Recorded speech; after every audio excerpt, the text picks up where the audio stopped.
James M. Cantor, born January 2, 1966, is a Canadian clinical psychologist and sexologist, specializing in hypersexuality and atypical sexual interests. He is a former editor of the journal Sexual Abuse and an expert on paraphilias. He is widely cited for his neuroscience research showing brain differences in pedophiles, and for suggesting that pedophilia is something unchangeable and that people are likely born with it. Cantor and the implications of his work for preventing abuse were featured in the CBC documentary Pedophile, alongside interviews with pedophilic men. The film followed Cantor from the beginnings of his research, via re-enactments, to the international presentation of its results. It was nominated for Best Social, Political Documentary in 2017. Cantor is an associate professor in the Department of Psychiatry of the University of Toronto's Faculty of Medicine, and the head of the Law and Mental Health Research section of the Centre for Addiction and Mental Health. He is former editor-in-chief of Sexual Abuse, a journal of research and treatment, and a member of the editorial boards of the Journal of Sexual Aggression, the Journal of Sex Research, and Archives of Sexual Behavior, Education and Personal Life. Cantor grew up on Long Island, New York and attended Rensselaer Polytechnic Institute, with a concentration in computer science and minors in mathematics and physics. He obtained his MA in psychology from Boston University and PhD in clinical psychology from McGill University with a thesis on reversal of fluoxetine-induced sexual dysfunction in male rats. He completed his postdoctoral training at CAMH, where he continued on staff.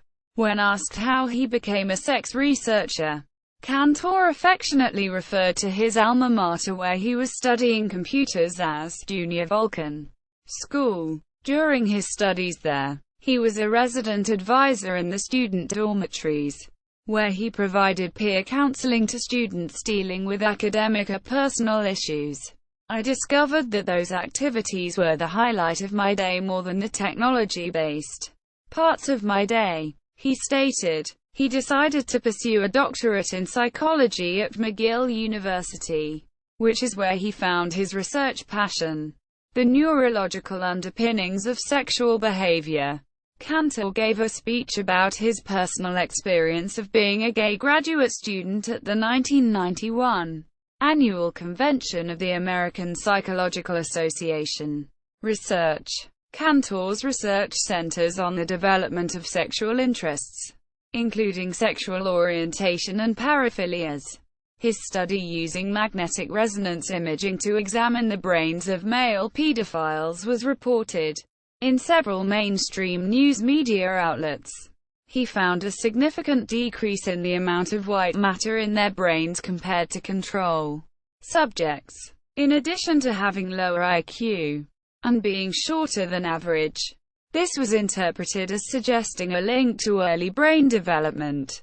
Cantor insists, however, that these findings do not imply that pedophiles should not be held legally responsible for their actions. Cantor is one of the co-authors of a 2008 paper by Ray Blanchard, which shaped the DSM-5 proposal of replacing the pedophilia diagnosis with pedophilic disorder, adding hebephilia as part of the definition of this disorder but at the same time differentiating it into three subtypes: pedophilic type, attracted to children younger than 11; hebephilic, attracted to children between 11 to 14; and pedohebephilic type, attracted to both age groups mentioned.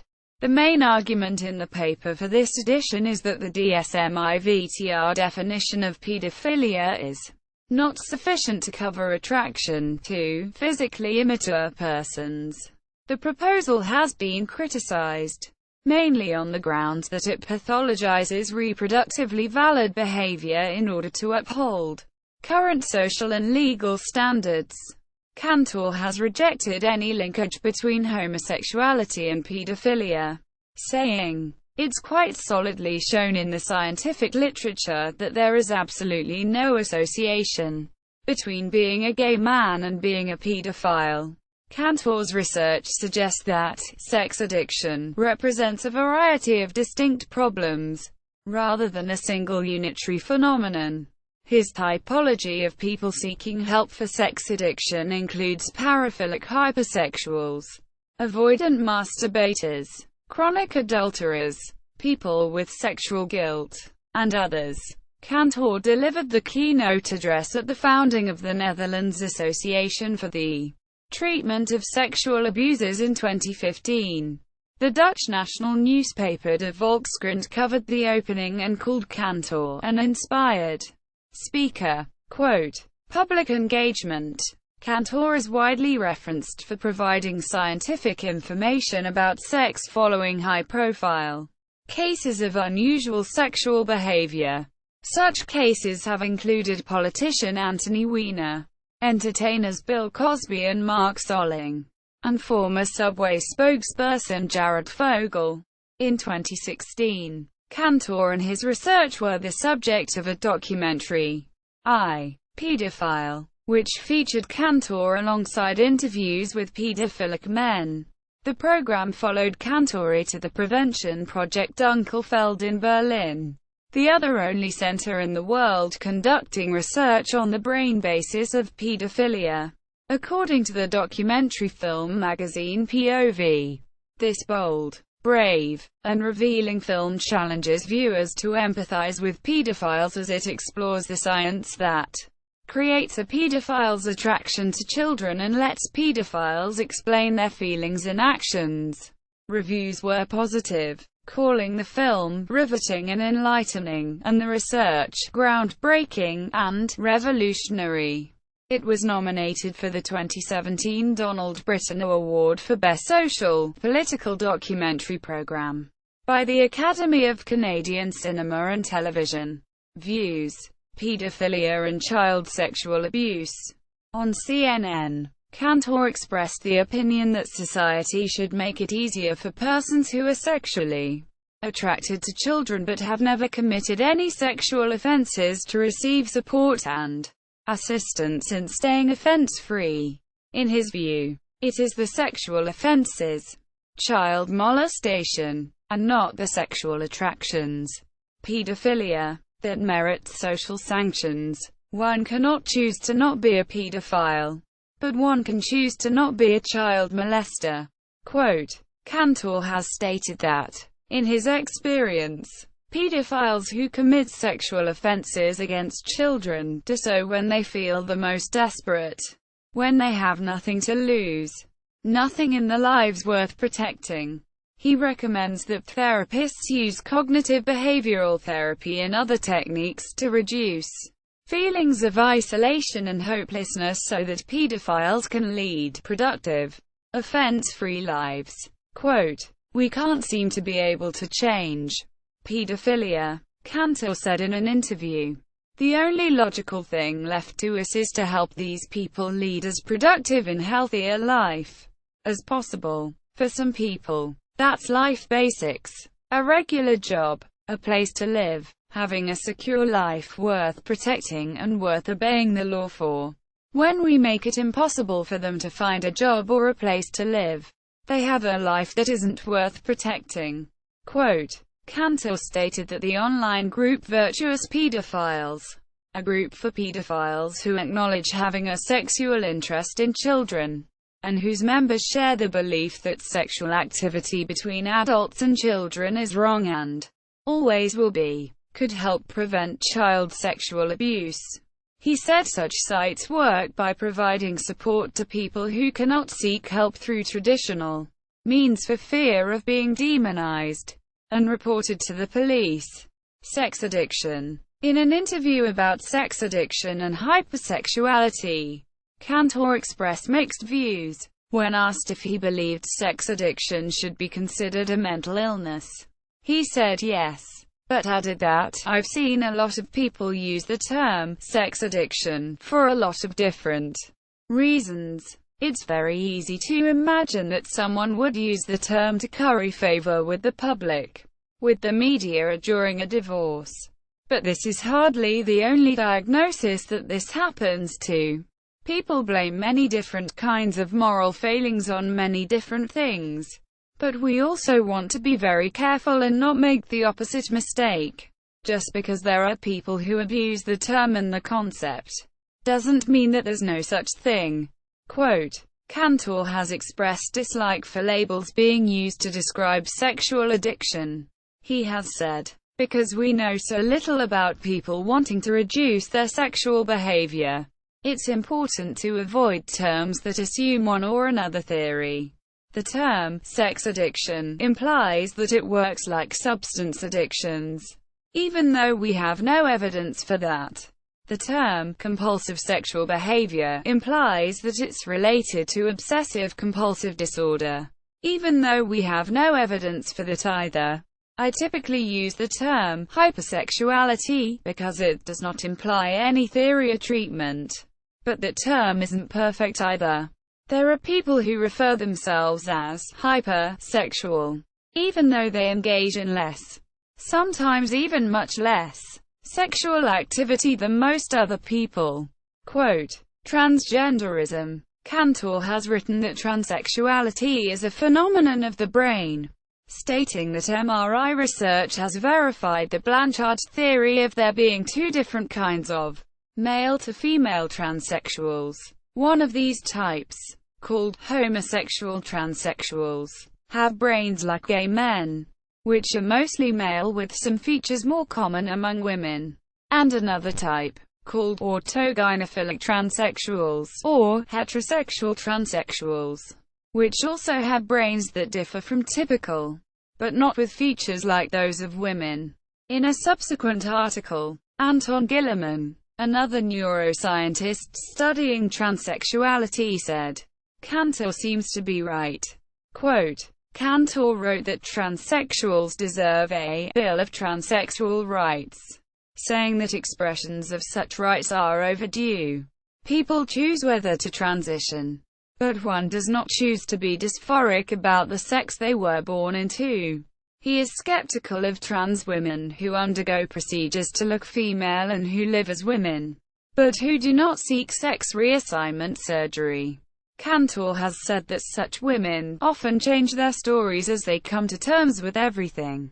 Quote, reception. Writing for The Walrus, reporter Simon Luzon said, any scientist doing controversial work is going to be called on repeatedly to defend his ideas. It doesn't hurt that Cantor is charismatic and funny, given to wild hand gestures and stagey diction.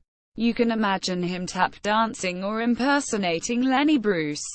Reporter Tracy Clark Flory referred to Cantor as bitingly funny after interviewing him for Salon.com. The Toronto Star described sitting inside his office at the College Street Research Hospital, stating that Cantor is surrounded by books on sexology and eccentric decor, a framed sign that reads, Data is my porn, a throw pillow that spells penis in Braille. Quote, works. Cantor, J. M. 2012. Is homosexuality a paraphilia? The Evidence for and Against. Archives of Sexual Behavior. 41. 1. 237–247. DOI. 10.1007 per seconds 10508-012-9900-3. PMC 3,310,132. PMID 22,282,324.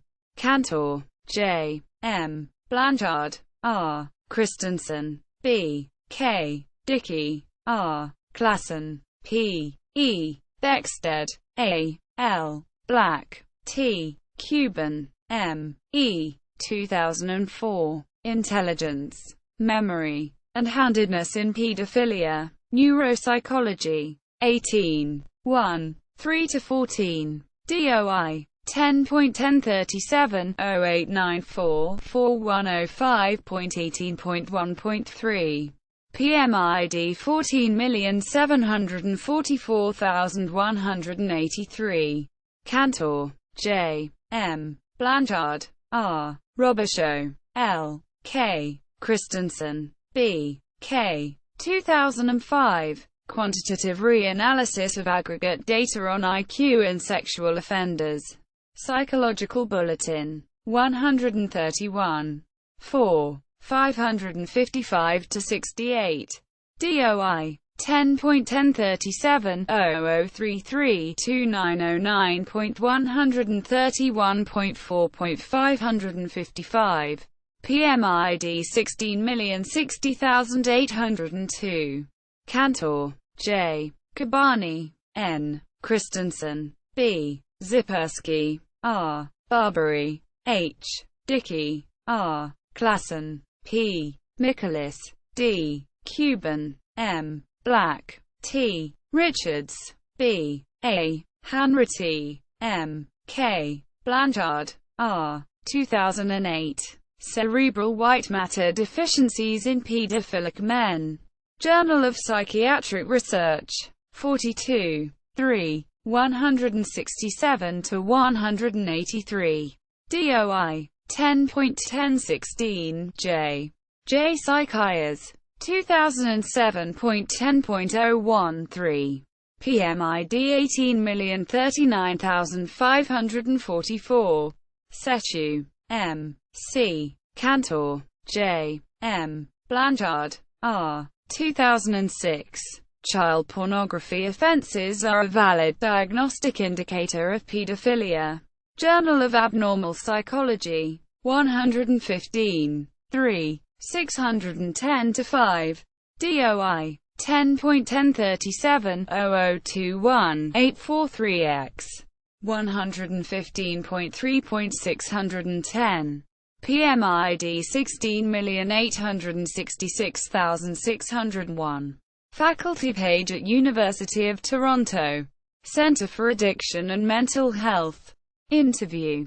CBC documentary. I. Pedophile. Vice documentary. Age of Consent.